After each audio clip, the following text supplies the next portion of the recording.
Ces dernières années, le métier de hunter s'est largement démocratisé. Aujourd'hui, les chasseurs doivent naviguer entre de nombreuses plateformes, différents clients et des contextes technologiques différents. Entre l'essor de l'IA, du Web 3, la démocratisation des programmes de bug bounty et l'arrivée des nouvelles générations de la sécurité, à quoi pourra bien ressembler ce métier dans quelques années? Installez-vous confortablement et bienvenue dans Cybertalk.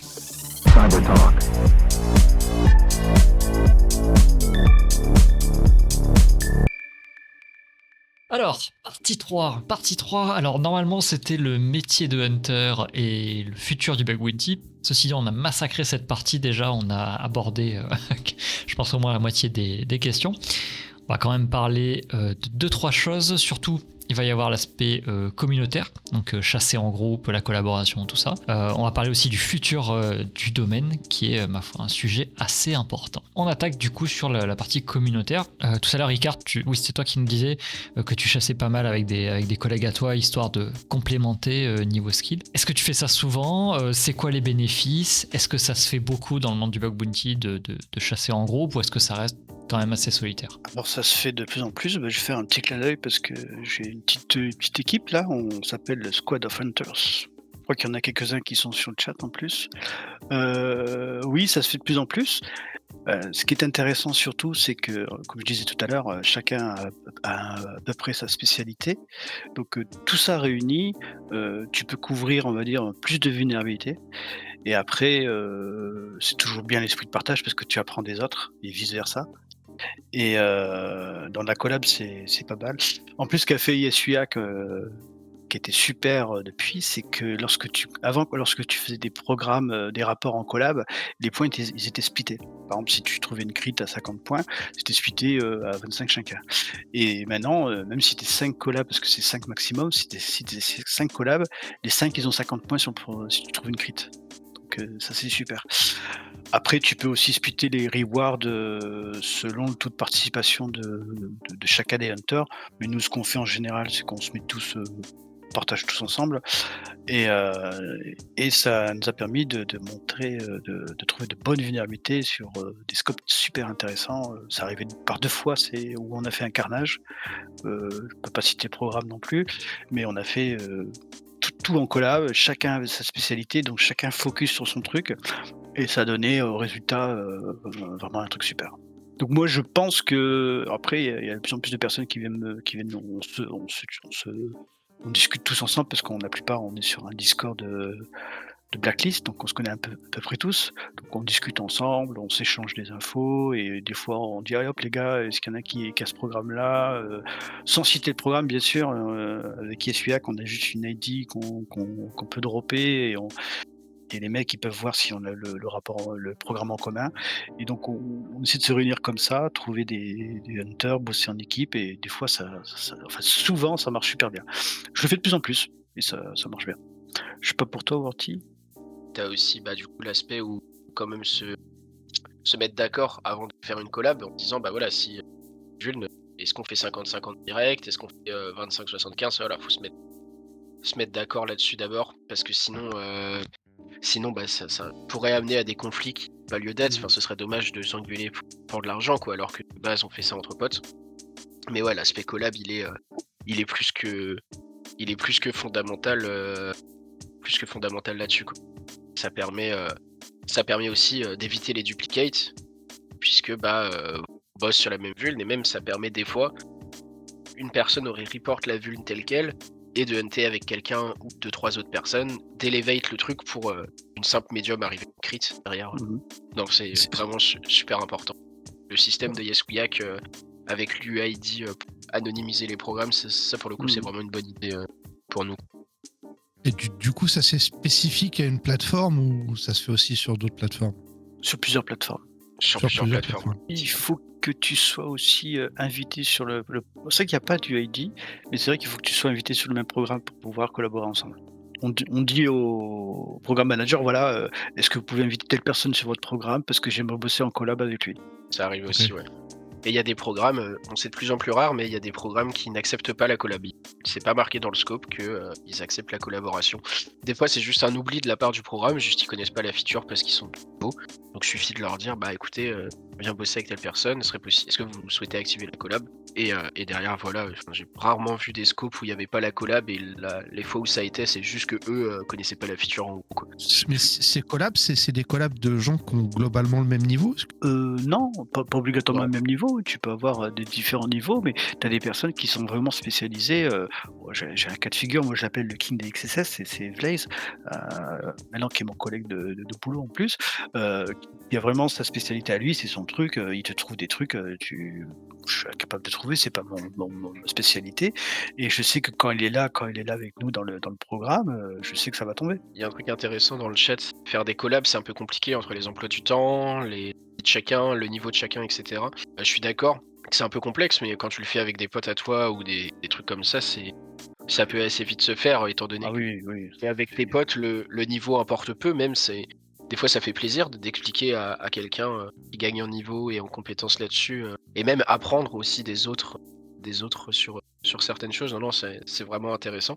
Après oui, ça peut être un peu compliqué, trouver du temps, mais je pense que même Icar, toi qui as un emploi du temps bien rempli, je pense que tu arrives quand même à t'en sortir, Oui. pour faire ça, quoi. Et donc, dans le même sens, vous avez parlé tous les deux à des moments différents d'event de Bug Bounty. Et notamment, Icart est parti à la... C'est la Coupe du Monde ou le Championnat du Monde? Coupe du monde en La Argentine. Coupe du Monde. Du coup, c'était en Argentine. Mhm. Et est-ce que vous pourriez nous parler un petit peu de ces events et puis de la Coupe du Monde, du coup? Alors la Coupe Je suis du curieux, monde, moi.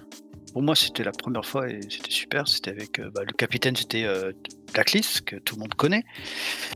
Et donc en fait lui pourra peut-être mieux t'expliquer que moi sur le fonctionnement parce qu'il a participé à plusieurs. Mais en fait c'est des programmes qui sont mis, c'est sur HackerOne, hein. Donc c'est une sorte de compétition en fait avec qui dure sur une année. Et là la finale elle était en Argentine. Et donc c'est le même principe que du bug bounty en fait, c'est du bug bounty, mais sauf qu'il y a des points qui sont comptabilisés à la fin de chaque étape. Et en fait, tu montes dans un classement et c'est un tournoi quoi. Tu montes dans les classements et tout doucement, tu grimpes, tu grimpes, tu grimpes et là on a fini jusqu'à aller faire la petite finale en Argentine. Mais dans ces cas-là, c'est la plateforme qui t'invite, donc elle te paye le billet d'avion pour aller sur le site, l'hôtel pendant la durée de l'événement, etc. Mais c'est vraiment c'est une superbe expérience.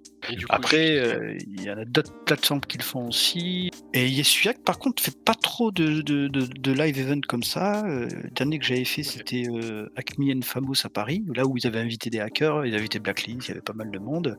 C'était pas mal cet event-là. Un peu dommage qu'ils en font pas trop. Ils font des live events, mais lors du le hack ou des fois, lors qu'il y a des conférences, par exemple à Dulcon à Berlin, des choses comme ça où j'avais été aussi. Ils en font pas trop, c'est un peu dommage. Mais ils sont à le hack, hein, le hack ils seront là. ouais, le hack, le FIC, la Newcon, oui, ils organisent ça, c'est intéressant aussi. Et puis, ce qui est pas mal, c'est que des fois, il y a les responsables du programme côté client qui sont là. Donc, si tu as une question, un comportement vraiment bizarre, ou même si tu as besoin de checker une partie du code, des fois, ils collaborent, et ils te montrent une partie du code qui peut t'intéresser. Donc, non, franchement, c'est archi intéressant.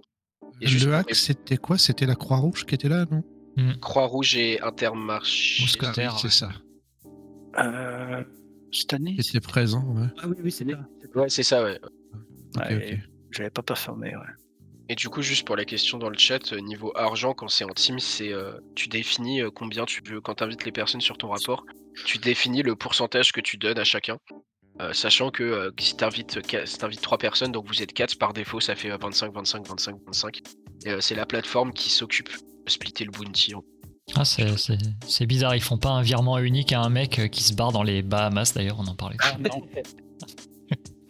Après, faut vraiment partir dans l'esprit de partage, c'est-à-dire que, ok, voilà, les gars, même si c'est moi par exemple, qui ai initié un truc et tout, ouais, mais c'est un esprit d'équipe, c'est un travail en équipe, donc tout le monde a sinon, ça se passera. Sinon, ça sert à rien de faire la collab si ton but c'est de dire, écoutez, moi, les gars, je vous ai invité parce que je pense que cette target est vulnérable, je prends 90 et vous 10, ça passera pas.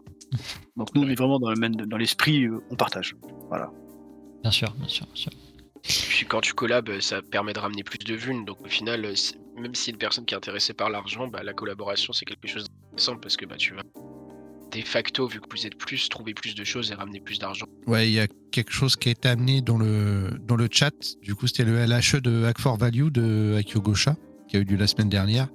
Et c'est vrai que c'est intéressant, le bug bounty caritatif. Est-ce que on pourrait savoir ce que c'est que ça, le bug bounty caritatif? Ouais, c'est intéressant le bug bounty caritatif. En gros, c'est moi j'étais invité du coup aussi la semaine dernière.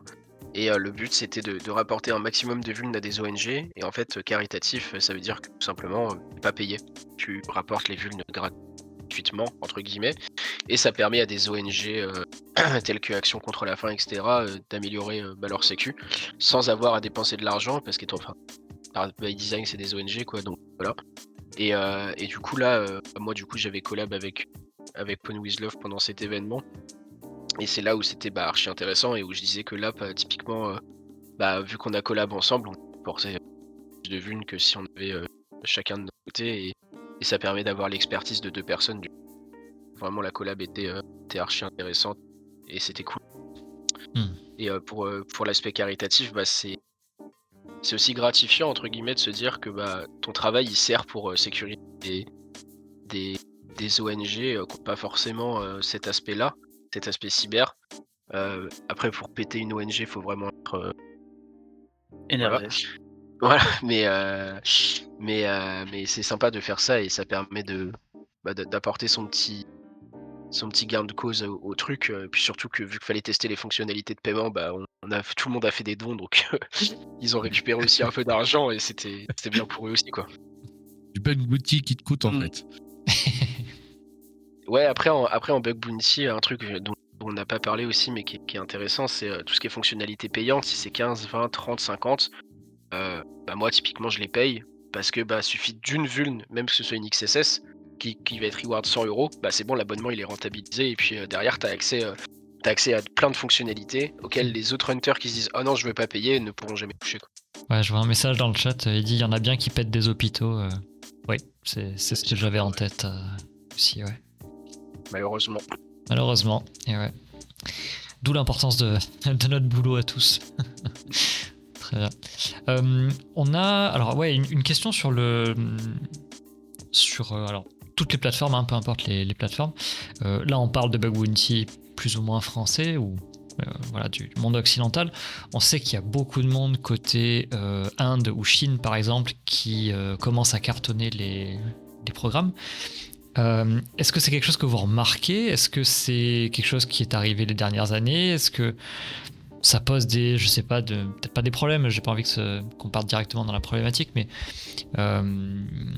est-ce que c'est quelque chose que vous avez remarqué et contre lequel vous devez peut-être, vous prémunir, essayer de sélectionner certains programmes pour éviter d'avoir trop de concurrence ou ce genre de choses-là, où il n'y a pas vraiment d'influence et en fait tout le monde est sur le même scope et puis tout va bien? Alors moi perso, je dirais tout le monde est sur le même scope. Et pas de concurrence parce qu'après ça dépend du type de vulnérabilité que tu veux chercher. Si tu trouves des vulnérabilités qui sont assez, on va dire, récurrentes, forcément tu auras de la concurrence. Mais si après tu cherches un peu dans l'exotique ou le shenbug, tu auras beaucoup de moins de chances d'avoir de la concurrence. Donc non, tant mieux pour eux et bienvenue à bord. Mais c'est vrai qu'ils commencent à monter en gamme, hein. Clairement. C'est un truc que vous avez constaté ou pas? Parce que moi, je connais pas le monde du bug bounty. Il y a un monde que j'ai côtoyé pendant un temps qui est le monde du réseau, par exemple, où c'est vrai que à un moment, alors je sais pas, c'est peut-être la période où j'y arrivais, je constatais qu'il y avait beaucoup d'ingés, par exemple, qui venaient très souvent du Maroc. Il y a beaucoup d'ingénieurs très skillés qui venaient du Maroc parce qu'ils avaient là-bas une culture de l'informatique et le réseau en particulier. T'as des formations qui sont à disposition, etc. Et les gars partaient là-dedans parce qu'ils savaient qu'ils allaient se faire en gros de l'argent, tout simplement. Est-ce que c'est un peu le même filon entre guillemets pour des gens qui sont en Inde ou dans d'autres pays de faire du bug bounty parce que les bounties sont très hautes par rapport à la valeur de la monnaie qui sont là-bas? Est-ce que c'est un peu le même genre de principe ou est-ce que c'est juste une impression qu'on a les dernières années qui n'est pas forcément fondée? Bon, je pense que c'est une impression qui n'est pas fondée. Ouais. Ouais, je pense aussi. Très bien. C'est net. Ouais, je pense que voilà. Après, il y a beaucoup de hunters des pays de l'Est. Il y en a beaucoup, et c'est assez facile à comprendre. Bon, il y a l'aspect financier qui joue beaucoup, et c'est aussi que dans ces pays-là, il y a beaucoup de hackers parce qu'en fait, tu n'es pas puni dans ces pays-là lorsque tu fais du hacking, mais tu es plutôt encouragé à le faire. Donc il y en a beaucoup et ils ont des très, très bons niveaux, les mecs, hein, faut pas se le cacher, et maintenant, ils viennent sur les plateformes de bug bounty parce qu'ils se rendent compte qu'ils peuvent faire de l'argent légalement. On en revient un peu au côté c'est légal et tu peux quand même gagner de la thune. Donc, ouais, Voilà. ça, ouais. Les mecs, Il y a deux vraies communautés différentes en plus. Côté pays de l'Est, en fait, on a eu quelques discussions avec un gars dernièrement, c'était WAC. Lui, très étonné de voir une communauté aussi soudée, en fait, avec autant de gars qui venaient participer à des CTF, des conférences, et ce genre de choses, qui Ouais, n'existent pas du tout chez eux. non, là-bas, il y a pas de collab. Non. Non, il y a pas de non, là-bas, il y a pas de collab. C'est vrai, ils ont un très, très bon niveau par contre. Ouais. Ouais, ça, tu peux le niveau je l'ai- là, tu peux le voir aussi en CTF.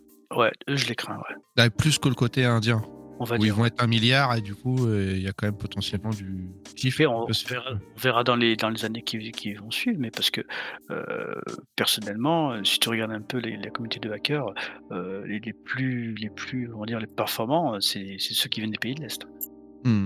Ah, c'est intéressant. Franchement, j'adorerais avoir quelqu'un qui a étudié le sujet et qui nous montre un peu le côté socio, etc. Pourquoi est-ce que c'est le cas le côté historique doit être intéressant. Ouais.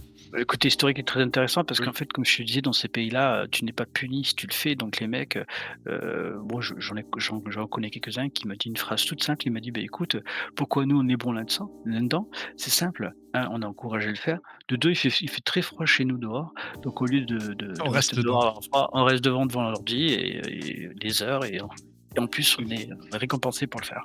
Vous, globalement, vous voyez ça comment, en fait, l'avenir du bug bounty, dans le sens où on a parlé très rapidement de ChatGPT, et il n'y a pas que ça, hein, il y a plein de trucs en IA, le machine learning, l'automatisation, etc., etc. L'évolution pour vous, c'est quoi le bug bounty un peu dans l'avenir? Pour moi, il y a un type de bug bounty qui va se démocratiser sur le Web 3. On le voit déjà un peu, on le voit déjà un peu avec OpenSea, etc., qu'on l'a crypté à 3 millions sur HackerOne ou des trucs comme ça. Mais c'est pas encore très démocratisé, je trouve. Typiquement, pendant la Coupe du Monde, on avait un scope. Je sais pas s'il y a le droit de dire les scopes d'ailleurs. Car... S'ils sont passés en public, oui. S'ils étaient publics, oui. Attends. C'est juste pour pas faire de bêtises. C'est légal, obligatoire. De mémoire, il me semble pas. Ok, bon bah. Ne dis pas. On avait un scope de Web3 pour rester vague du coup, et c'était la première fois que je le voyais et c'était une cible intéressante, étant donné qu'il y a très peu de gens qui en font. Il n'y a pas encore beaucoup, c'est pas encore très démocratisé, mais pour moi ça va se faire là-dedans aussi. Et après ça va, et après si on reste sur tout ce qui est Web 2 du coup, pour moi ça va être amené à évoluer aussi avec tout l'automatisation qui va être un peu plus simple avec l'IA forcément, mais je pense pas qu'on pourra remplacer à 100% un humain. Il faudra toujours réfléchir quoi. Pour moi, l'avenir, je le vois. Bon, il y aura toujours des bugs, hein. Je pense qu'il y en aura toujours, mais ils seront de plus en plus difficiles à trouver. Ça va être de plus en plus des bugs exotiques. Parce que on voit que les développeurs maintenant, ils font de plus en plus attention à ça. Les sociétés sont vraiment, au courant de ça. C'est plus sensibilisé. Il n'y a pas une journée où tu passes sans entendre à la radio qu'il y a une cyberattaque ou autre. Donc, il y aura de plus en plus de programmes qui sont sur ces plateformes, pour nous les hunters à tester, mais je pense que dans l'avenir, oui, ça va être beaucoup plus difficile de trouver des vues. Je parle pour le Web 2. Ouais, ça va s'améliorer. Ça va s'améliorer parce qu'il y a des vues qu'on trouve plus, pratiquement plus. Ouais, avec tout ce qui est ORM pour les injections SQL, où ça commence à être plus que forcé dans les langages. Même la safety des langages aussi qui s'améliore. Enfin, voilà, ça va. Le process de développement qui change aussi. Justement, tout à l'heure, vous parlez des SQListes, c'est vrai qu'on en trouve moins. Est-ce que pour vous, il y a une vulne qui, je sais pas, un peu comme les Zidor par exemple, il y a quelques années ou quoi, qui va vraiment exploser dans les années qui viennent? Tu nous parles de Web3, Warty, mais au final, le Web3, ça reste du dev et du web, enfin c'est du code, il y a pas de, j'ai envie de dire, il y a pas de nouveau type de vulnérabilité, j'ai pas l'impression. Est-ce que vous pensez qu'il y a un truc particulièrement qui va exploser, soit parce que ça va être beaucoup utilisé, soit parce que vous voyez que c'est vraiment, à chaque fois que vous tombez dessus, vous voyez que c'est pourri, c'est mal configuré, etc. Alors moi je pense à un truc en particulier, c'est depuis que alors j'ai plus la date en tête, mais quand James Kettle a sorti son article sur tout ce qui est race condition, pour moi c'est un truc qui va exploser avec du coup l'extension Turbo Intruder qui est sortie sur Burp Pro. En fait les race condition on n'y pense pas assez, mais ça arrive quasiment tout le temps, parce qu'en fait c'est un truc tellement chiant à gérer au niveau du code que en fait on fait le code du back-end, je sais pas, typiquement pour appliquer un code promo, et hop, on update dans la DB, on enlève le code promo, etc. Sauf qu'en fait, ces opérations-là, ça paraît être instantané, mais d'un point de vue informatique, ça prend du temps. Et on a ce qu'on appelle du coup la fameuse race window, où pendant ce laps de temps-là, on peut aller bombarder de requêtes le code promo parce qu'il est encore dans la DB, donc il est encore applicable, et donc du coup, on peut faire appliquer un code promo 5-6 fois, et du coup avoir... Donc pour moi, une vuln va se démocratiser, c'est la race condition, et grâce du coup à James Kettle et son boulot incroyable sur le sujet, avec tout ce qui est single packet attack et surtout le fait qu'il est déjà scripté et que ce soit en 4 clics on puisse faire ça dans Burp, quoi. Icar, t'as des vulnes en tête toi aussi, pas plus que ça? Moi, c'est plutôt dans le chaîne, ça va être plutôt dans les composants de l'application, parce que la plupart des vues que je remonte, moi, c'est vraiment c'est du chain bug, c'est-à-dire c'est un composant mal configuré ou des choses comme ça. Donc, il y en aura toujours de ce côté-là. C'est vraiment, ça va être plutôt du côté exotique, et je pense que les vues classiques vont disparaître. Enfin, je suis pas sûr, mais il y en a déjà qui disparaître. Voilà, ils vont tendre à disparaître, ouais. Et donc on en revient à la race condition, parce que là, comme disait Worthy, c'est vraiment un cas de figure où il y a eu quelque chose qui a été rajouté, et hop, on essaie de l'intercepter en gros. Après, il y a un truc sympa, ce que disait LGGL, il dit que si les mecs s'amusent à coder avec ChatGPT, forcément il y aura des bugs à trouver. Clairement. Alors ça c'est un truc, alors, je me suis toujours demandé, bon, ok, maintenant on a ChatGPT, on a GPT-4, bon, il y aura de nouvelles itérations dans les années à venir. Pour l'instant, on a encore des devs qui ont appris classiquement, j'ai envie de dire, et qui n'ont pas utilisé ChatGPT à toutes leurs étapes d'apprentissage. Est-ce que vous pensez qu'on va avoir des générations qui vont arriver, qui vont coder avec des IA, qui n'auront peut-être pas des compétences de sécurité suffisantes pour voir quand ils introduisent des vulnérabilités, et que c'est des trucs qu'on va retrouver en prod derrière? Ou est-ce que c'est peut-être juste une peur qui est infondée, c'est-à-dire comme quand ChatGPT est sorti au départ et les mecs ont dit « Ah, mais plus personne saura coder ». Bah non, en fait, les gens codent normalement. C'est juste qu'ils l'utilisent comme un outil pour simplifier certaines parties. Alors oui et non. Parce que moi j'ai fait l'expérience dans ChatGPT, tu lui mets un code volontairement vulnérable, et tu lui poses juste la question: est-ce que c'est safe? Et étonnamment, il te répond. Oui, il va te répondre. Moi j'ai mis c'était quoi? C'était une injection de commande, et tu l'as trouvé de suite. Donc oui et non, parce que je pense quand même que c'est un outil, je sais pas comment il a été fait, mais a priori bien, parce qu'il a quand même réussi à analyser le code et identifier une vulnérabilité. Après, je sais pas, je pourrais pas te répondre, mais j'ai bien peur que oui, il y a des gens qui vont pas s'embêter et qui vont demander à ChatGPT de coder le truc, et on verra ce que ça donne. Mais vu que le tool, il a l'air assez, entre parenthèses, peut-être, je sais pas d'ailleurs ce qu'il utilise comme façon de faire, comme process pour analyser le code, voir s'il est vulnérable, je sais pas. Mais oui, si tu lui codes un code, tu peux faire l'expérience, tu lui codes un code vulnérable, il va te le dire, il va te le trouver. Après, c'est ce que tu disais, Lotus, personnes qui vont coder et s'en servir comme un outil un peu à part entière, en mode bon bah ça va m'aider, mais je vais faire le truc. Donc ça, c'est la bonne réflexion à avoir, mais t'as des gens, ils vont juste dire allez hop, ChatGPT, fais-moi une appli web pour faire Voilà, machin. c'est ça. En fait, ils vont s'en servir ils vont mal utiliser l'outil en fait. En fait, n'importe comment en informatique, si tu utilises un outil qui marche bien mais que tu le fais mal, bah ouais, ça va donner.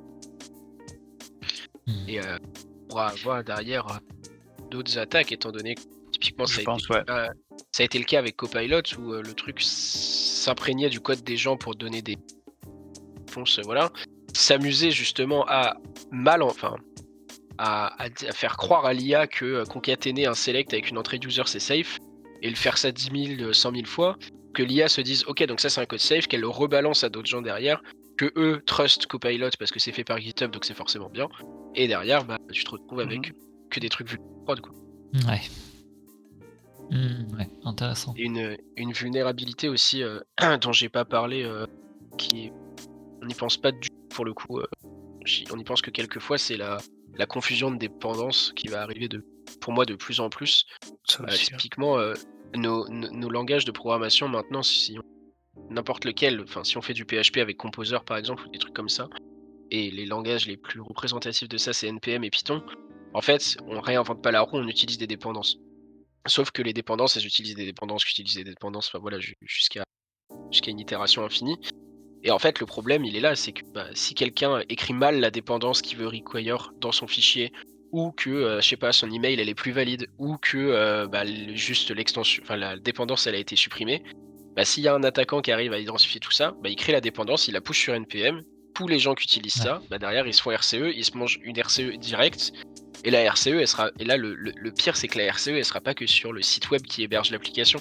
Elle sera chez les devs de l'entreprise, elle sera dans les runners GitLab. Enfin, pour moi, c'est une vulnérabilité qui a déjà fait très mal. Du coup, on a pu le voir vers quelques exemples et qui a pas fini de faire parler d'elle, je pense. Je suis d'accord avec toi. Ouais. J'ai toujours l'impression que c'est les vulnérabilités les plus atroces, celle-ci, tout ce qui est supply chain ou comme tu dis là par exemple des dépendances. Log4j ça a été une belle, même si c'est pas exactement la même chose, mais ça y ressemble aussi. Donc ça c'est vraiment un truc auquel on n'a pas pensé avant. Et où maintenant on y pense, on se dit ouais c'est archi problématique, sauf que vu que tout le monde utilise ça maintenant, on peut pas rollback. C'est ça. Va falloir faire avec quoi. T'avais un mec aussi qui avait, je me rappelle plus, il y a eu un problème c'était une lib qui était en open source. Le mec développait ça sur son temps libre et je sais plus ce qu'il y avait eu, il avait pas eu de soutien ou quoi, je sais plus quelle entreprise, bref, il était un petit peu vexé, il avait remplacé sa lib par un truc qui faisait mal. Et du coup ça s'était update dans tous les projets qui étaient liés et ça avait pété pas mal de choses, ouais. Même si Node.js, PyPy, etc. essaye de pallier ça, typiquement sur NPM, on peut report un paquet comme un malware, etc. C'est très compliqué. Ça veut dire qu'à chaque fois qu'un package serait push, il faudrait le faire run dans une sandbox pour vérifier ce qu'il fait. Enfin, ça demande un travail monstrueux pour un truc qui est pas payant au final. Non. C'est juste pas possible, quoi. J'ai une question du coup qui découle de ça. Personne m'a jamais répondu dans ces émissions, mais du coup, est-ce que c'est pas un peu l'endroit rêvé pour foutre un joli implant de type APT gouvernemental, tout ça, ce genre de librairie? Parce que, enfin, je sais pas, tu vois, des paquets qui se retrouvent dans, je sais pas, 60% des paquets de la planète, je me dis, si t'arrives à mettre un bout de code qui te permet, quand tu le recomposes derrière, de te choper des backdoors ou quoi, c'est quand même l'endroit rêvé. Ça ou des micro-composants. C'est l'endroit rêvé, oui et non, parce que le truc est tellement volatile que tu maîtrises pas chez qui ça va finir. Donc, ok, ça va peut-être finir chez ta target, mais tu vas aussi avoir 50 000 autres personnes qui vont manger ta payload et potentiellement des personnes que tu voulais pas attaquer, tu vois. Je pense que c'est à double tranchant, c'est quelque chose de vraiment. Si tu veux spray d'une vul chez tout le monde, c'est idéal, mais si tu veux target, c'est compliqué. Typiquement, c'est le cas en bug bounty. Quand tu trouves un package.json qui traîne, hop, il y a une librairie qui est pas claim, hop, tu la claim et tu l'as fait. Tu te chopes 15-20 hits. Mais en fait, tu sais même pas si c'est un hit du serveur web de ta target, donc dans l'occurrence du programme de bug bounty, ou si c'est un vieux développeur perdu au fin fond de la Creuse qui utilise dans ton projet ça, tu vois. Et en fait, tu le reportes au programme de bug bounty en mode voilà, j'ai eu des hits, tu leur envoies un screenshot, mais après, ça se trouve, eux, ils sont même pas encore. Le serveur a pas encore retéléchargé la lib ou un truc comme ça, tu vois. C'est très compliqué à patcher, identifier, enfin, c'est un vrai bazar. Très bien. Bon, arrêtons de parler de Stuxnet et de NotPetya. Quel changement dans le fonctionnement actuel entre les plateformes, les clients, la façon dont ça fonctionne aujourd'hui, vu que vous êtes les premiers utilisateurs finalement, est-ce qu'il y aurait des changements que vous verriez d'un bon œil? Une charte, une coalition, un syndicat. La seule chose que je verrais, moi, c'est peut-être revoir le système de scoring. Le système de scoring et peut-être avoir un peu plus d'outils pour communiquer directement avec le programme manager. Après, bon là, maintenant c'est apparu, c'est pour par exemple, tu as une vulnérabilité, tu penses, tu es pratiquement sûr, tu sais qu'il y a des chances d'être dupe, donc tu as pas envie d'en prendre un. C'était de voir un peu les dernières vues que tu remontais sur le programme. Ouais, après je vois pas autre chose moi de mon côté. Peut-être un petit peu de transparence sur comment les invitations elles se font aussi, pour essayer juste de comprendre. Ah oui, intéressant aussi. Typiquement sur Yeswiyak, il y a plusieurs choses. Il y a le classement, il y a ton nombre de points et il y a l'impact. L'impact qui veut dire, en gros, plus ton impact est haut, plus ça veut dire que tu as plus l'habitude de report des criticals, etc. Et plus ton impact est faible, plus ça veut dire que voilà, tu as l'habitude de faire ça. Donc, quelqu'un qui a, on va dire, en nombre de points raisonnable, mais qui a un impact de 50, ça veut dire que c'est un mec, il arrive sur un programme, il lâche de la crit tout le temps. Mais par exemple, un mec, je sais pas, qui est 10ème, mais qui a 5 d'impact, ça veut dire que le mec, il spray, il va chercher. Voilà. Et juste avoir un peu plus de transparence sur est-ce qu'on est invité sur l'impact, est-ce qu'on est invité sur le ranking, est-ce que c'est en fonction de ce que c'est le client qui choisit ce qu'il veut, enfin voilà. Alors peut-être que ça existe, je connais pas de structure comme ça. Est-ce que des structures fixes existent pour des hunters? Fixes dans le sens où, par exemple, comme l'équipe que tu as, toi, Icar, mais fait de façon légale, c'est-à-dire, je sais pas, vous montez un petit groupe une entreprise, quoi, ou quelque chose comme ça. Des hunters participent, en fait, ou sont embauchés par l'entreprise, et derrière, cette entreprise participe au programme de Bug Bounty. Est-ce que ça existe ou pas du tout? C'est vraiment chacun auto-entrepreneur dans son... Blacklist avait sa société à un certain moment qui faisait du Bug Bounty, ouais. Donc il en faisait tout seul ou il y avait des gars avec lui? Non, il avait des employés. Hein. Mais je crois que C'était très compliqué. Ouais. le BZM, tu fais ça aussi. Oui, alors ils font ça, mais eux, ils font pas mal de pentests aussi en fond. C'est pour ça que j'ai un peu exclu, parce que, en fait, oui, ok, tu peux faire des activités de sécurité. Globalement, tu vas faire du pentest en fond de roulement. Je crois qu'il nous disait c'était 60% de pentest, ou quelque chose comme ça, je crois. Et le reste en bug bounty. Alors c'est intéressant, mais peut-être que tu as des gens qui n'ont pas envie de faire pentest, tu vois, ils veulent faire que du hunting pur. Que de hunting, ça doit exister, je pense, mais moi je connais. Ouais, Peut-être aux États-Unis, je pense aux États-Unis. Ok. Ou dans d'autres pays, ouais. Mais en France, je n'ai pas connaissance. Peut-être que c'est une bonne idée, tiens. Et genre sur HackerOne, par exemple, ou autre plateforme, vous n'avez pas d'endroit où vous pouvez vous inscrire en tant qu'entreprise, c'est que individuel. D'après ce que j'ai vu, oui. Ouais, après, parce que ça demande un KYC, donc tu peux pas inscrire une personne morale. C'est une bonne idée, mais je pense que pour l'instant, c'est pas possible. Moi, je vais poser une question chiante, du coup. Parce que... non, mais parfois, on entend parfois, on entend du mal, en fait, sur le Bug Bounty. Et la critique qui revient souvent, en fait, c'est l'ubérisation, pentest, l'ubérisation de la sécurité, l'ubérisation de la cyber. Alors ça en plus de certaines sociétés, du coup, qui interdisent le Bug Bounty, etc. Et vous pensez quoi de cette expression de l'ubérisation de la cyber?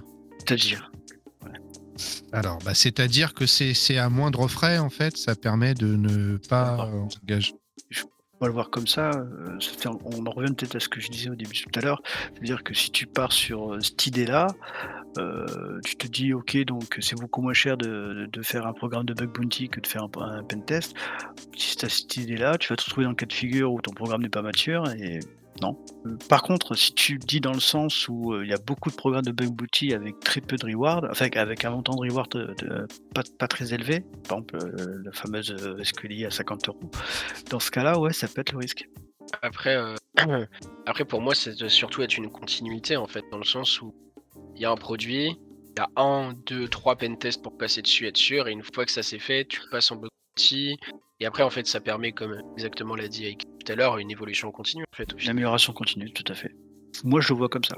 Alors, je comprends ce que tu veux dire sur le fait qu'il ne faut pas le voir comme ça, mais si tu pars d'un point de vue purement pentest, imagine si tu avais un pentest que tu devais payer pendant 1 an, par exemple, avec une équipe que tu mettais pendant 1 an, 5 jours par semaine, je pense que tu serais largement au-dessus de ce que ça te coûte en prime, en fait.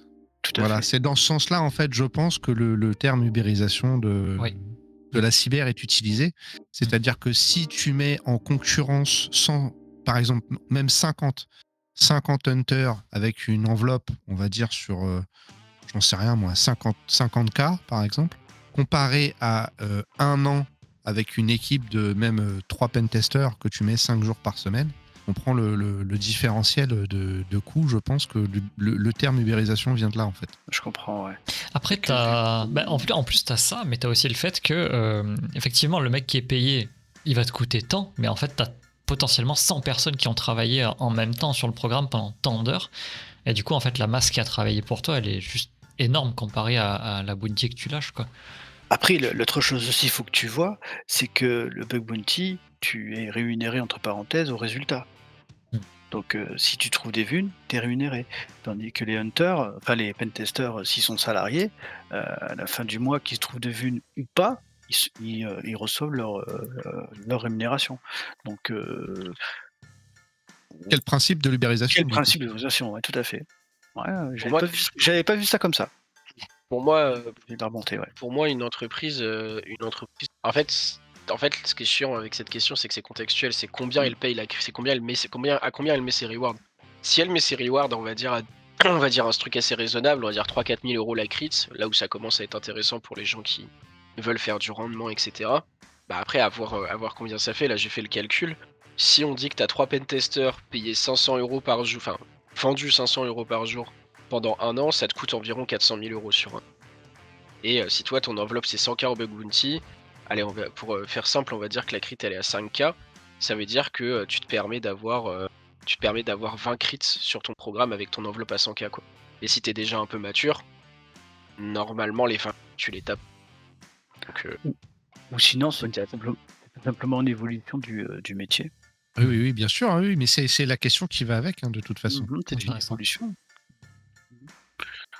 Et après, les plateformes, elles ont bien compris l'enjeu, quoi. C'est vrai que quand tu te dis, écoutez, voilà, votre application, on la met à disposition, je dis une bêtise, il y a 3000 personnes qui risquent de travailler dessus, ils sont payés qu'au résultat, c'est super intéressant. Et après, c'est des deux côtés, aussi bien pour le client final que pour la plateforme, que pour le hunter qui lui a la possibilité d'être rémunéré, gagner de l'argent en travaillant sur une application depuis chez lui. Ouais.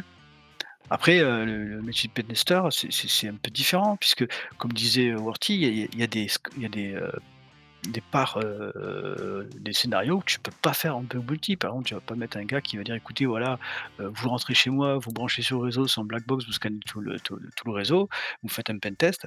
Ça, tu l'auras pas. Donc oui, peut-être pour la partie, on va dire, web, phone et cetera, cette partie-là, oui, tu peux la faire en bug multi. Tu peux, entre parenthèses, partir sur, ouais, l'ubérisation du pen tester. Mais il y a des choses que tu ne pourras pas faire en bug multi. Aujourd'hui, peut-être que ça va changer. Très bien. J'ai une dernière question, ensuite on va passer sur la conclusion. Et je ne sais pas du tout si vous avez la réponse. Est-ce que vous savez comment sont rémunérées les plateformes? Est-ce que c'est un pourcentage des bounty distribués? Est-ce que c'est un contrat avec le client? Est-ce que... Je sais pas si vous Alors avez moi, la réponse. j'ai ma petite idée, mais je sais pas si c'est ça. Heu, alors il me semble que normalement c'est donc il y a un package, où tu achètes, un service. Ensuite, tu as un wallet qui t'est mis à disposition et lorsque le hunter est rémunéré, la plateforme reçoit aussi un pourcentage. Il me semble que c'est ça, peut-être que je me trompe. Ouais, moi j'avais un peu la même idée en tête. C'est on te vend un package ou accès à la plateforme, en gros, avec création de programme, création d'éditeurs, etc. L'accompagnement et Et tout ça. l'accompagnement, etc.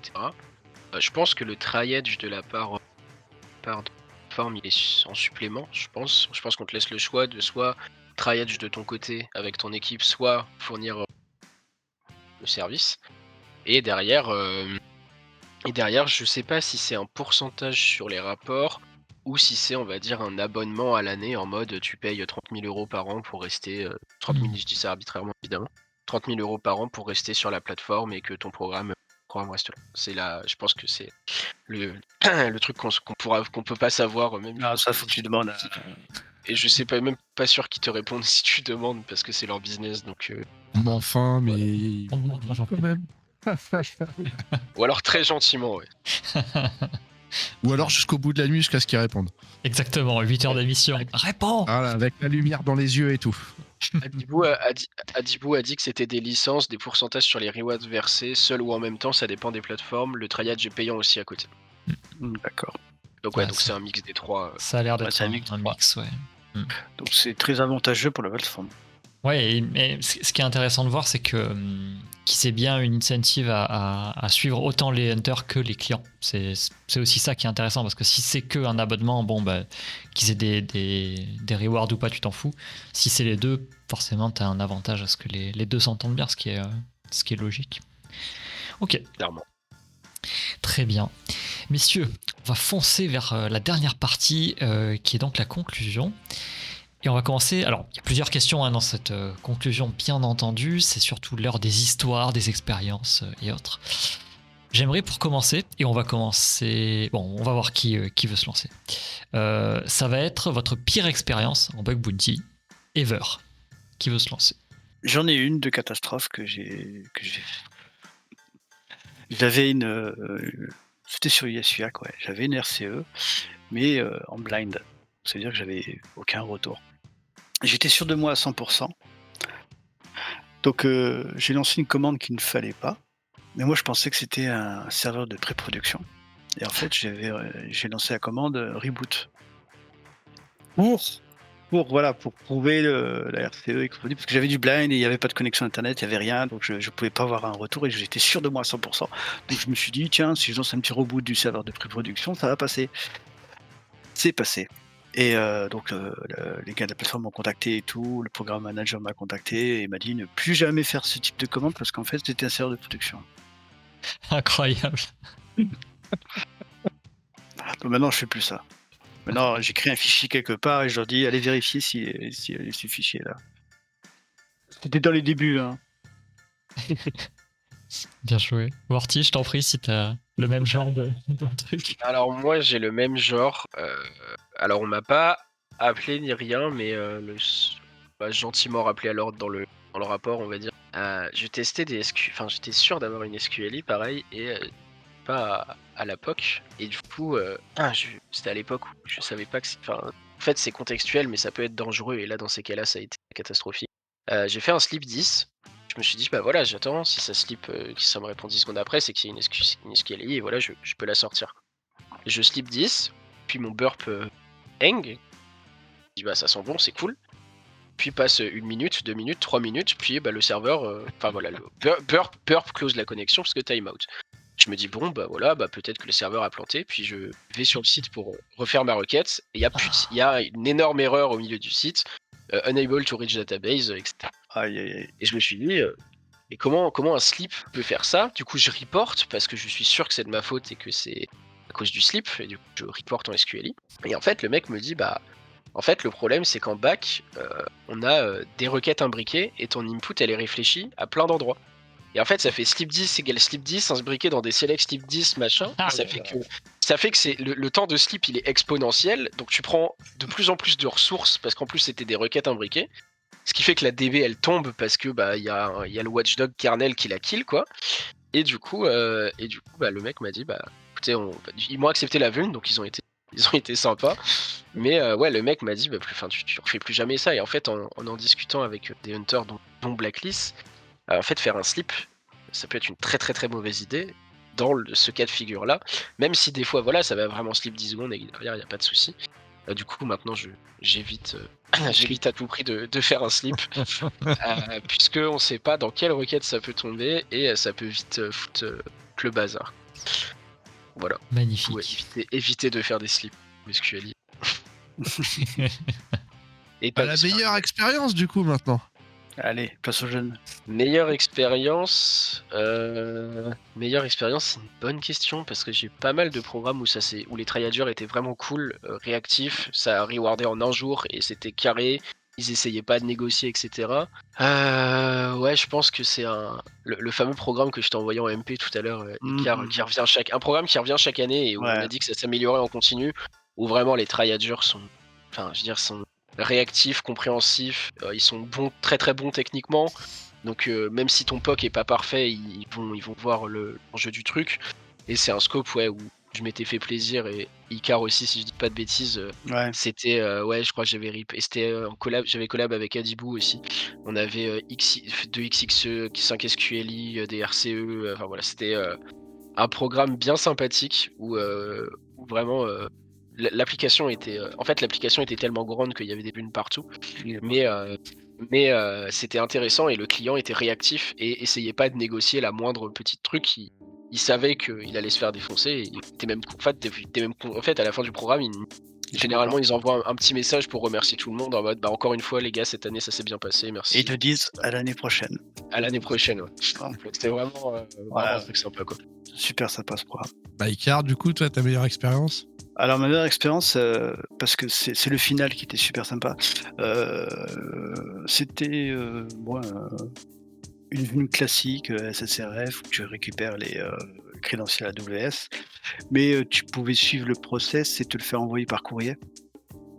Donc pour la petite blague, je me suis fait, j'ai payé tout, j'ai payé l'envoi du courrier et tout, et j'ai reçu à la maison la superbe clé AWS. Et j'ai envoyé ça au programme manager qui était mort de rire et qui était content. Et ce qui était un peu dommage, c'est que ce programme a commencé un lundi et le mardi il était fini, il était fermé. Et pas que moi, ouais, on l'avait. Mais c'était pas mal le coup de la lettre, recevoir la lettre à la maison avec la clé AWS, c'était super. Ah, c'est cool. Je l'ai gardé. Ouais, je l'ai gardé C'est pour bien joué, ouais. un bon petit souvenir. Après, dans le coup de la meilleure expérience, là où je parlais du programme, il y a aussi un truc pas cool, c'est qu'à la fin, on était en train de report une vuln avec Adibou et le scope a fermé à ce moment-là, qu'on n'a pas pu la report. Et on l'a dit au programme manager, il a dit gardez votre rapport de côté, on se voit l'année prochaine. Super. C'est cool ça, c'est cool. Ouais, c'est cool. Icar, ça me fait penser à un truc, mais le top pour ta clé AWS, ça aurait été de la faire genre imprimer sur un t-shirt s'il y avait une boutique de goodies ou un truc comme ça. Ça aurait été incroyable. Ouais, Franchement, il y a moyen. Ah oui, Trouver un truc comme ça. mais c'était bien parce qu'en plus je l'avais bien imprimé et tout, nickel, centré le truc, j'avais tout fait nickel. C'est magnifique. Et le pire, c'est que je l'envoie aussi au programme manager. Je fais, j'ai reçu ça ce matin. Bravo, il m'a dit. Alors, on a une petite question qu'on pose aussi à tous nos invités. C'est est-ce que vous auriez des invités à nous recommander pour une future émission, hein. Donc, on demande une ou deux personnes et, si possible, avec le thème qui va avec. La C'est-à-dire spécialité de la personne, Et bon. l'expertise, voilà.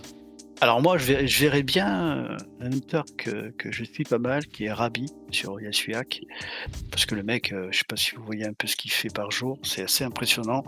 Donc ouais, cette personne-là, je pense qu'il est super intéressant à être invité, ouais. Et après, je verrais pas pourquoi Xco de chez Yasuyak, qu'on voit un peu les coulisses, ça pourrait être pas mal. Bonne idée. Et après, troisième personne, lui je l'aime bien, il est rigolo, c'est C14DD49H. J'aime bien. Il fait du bug bounty depuis pas très longtemps et il se débrouille pas mal. Donc ça pourrait être intéressant aussi. C'est Bah, noté. il faudra nous filer les noms après à l'écrit. Ouais. Exactement. Du coup, pour moi, s'il y a quelqu'un qui serait intéressant, on va dire un peu le XSS Master, qu'elle soit sanitize en server-side ou en front, ce serait Kevin Mizu, parce qu'il a une vraie expertise là-dessus, c'est assez impressionnant. Même des fois, il sort des payloads de son chapeau, tu sais pas d'où ça sort, mais ça marche, donc content.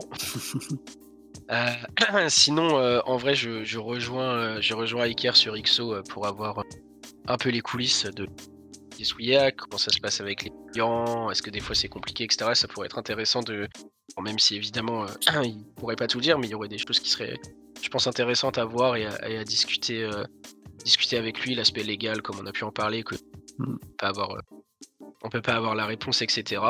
Et sinon, je pense on peut avoir aussi, je regarde un peu la liste des gens avec qui je suis dans un groupe. J'en ai plusieurs après à proposer qui seraient intéressants d'avoir puisque ils ont débuté le bug bounty il y a pas longtemps, ils ont un aspect assez nouveau sur la question et aussi des manières de faire qui sont un peu uniques, qui leur ont permis de gagner vite des points sur Yasuyak. On aurait Pwn with Love, on aurait Edra qui font tous les deux beaucoup de bug bounty. Nishacid aussi, qui en fait pas mal, qui lui pour le coup a pas mal de petites histoires avec où il a dû pas mal négocier avec des clients qui sont assez marrantes. Et puis voilà. Je pense que ça pourrait être intéressant aussi d'avoir des nouvelles têtes qu'on commençait il y a Tout à pas fait. très longtemps. Super. Très bien. C'est noté. Eh bien, parfait. On va se diriger vers la fin. Messieurs, on va vous poser une dernière question. Encore une fois, vous choisissez qui commence. On aimerait que vous donniez vos ultimes conseils pour les nouvelles générations de la cybersécurité qui commencent dans cette période un peu mouvementée.